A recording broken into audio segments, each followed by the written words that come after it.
पूरी दुनिया को पता है कि सीमा हैदर जो है वो एक प्रकार का रोज नए नए झूठ बोल रही थी और उसने ये कहा था कि उसने 12/3/2023 को नेपाल के अंदर सचिन मीना से शादी की है और उसने अभी रिसेंटली 12/3/2024 में उसकी एनिवर्सरी भी मनाई थी और दुनिया को गुमराह किया था बिना तलाक लिए भी।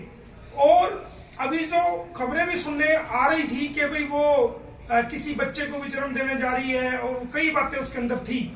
तो गुलाम हैदर ने जो मुझे कहा और जो डिस्कशन हुई उसके आधार पर हमने सीमा के खिलाफ, सचिन के खिलाफ और उनके मुंह बोले भाई एपी सिंह के खिलाफ और जो पंडित जी जिसने फेरे कराए थे उनके खिलाफ और तमाम उन बरातियों के खिलाफ एक हमने फैमिली कोर्ट गौतम बुद्ध नगर सेशन कोर्ट में हमने एक मुकदमा फाइल किया था, जिसके अंदर हमने हिंदू मैरिज एक्ट सेक्शन 11 के तहत और सेक्शन 6 जो कि यूपी धर्म विधि विरुद्ध धर्मांतरण अधिनियम के तहत हमने एक मुकदमा फाइल किया था। तो उसमें उसके अंदर हमने कोर्ट में याचिका फाइल की थी और उस याचिका के तहत कई दौर के हमारी सुनवाई हुई, बहस हुई उसको एडमिट करते हुए और हमने ये 1 तारीख को फाइल किया था और कई दौर की उसमें बहस हुई।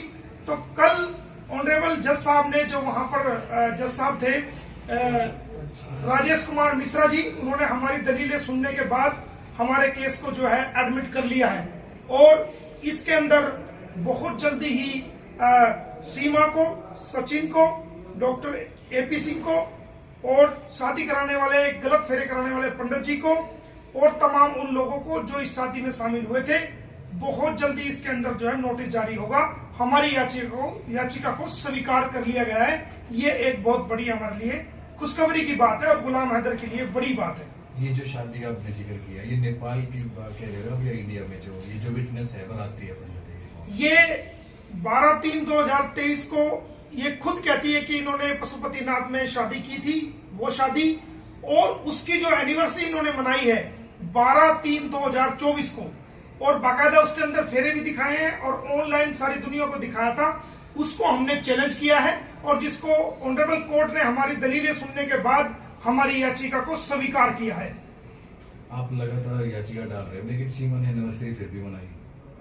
आप कई बार कोशिश कर चुके। देखिए, अपराध करने वाला कोई भी व्यक्ति है, जब वो अपराध करता है तो उसको रोकने की पावर या तो पुलिस की है या एडमिनिस्ट्रेशन की है या शासन की है।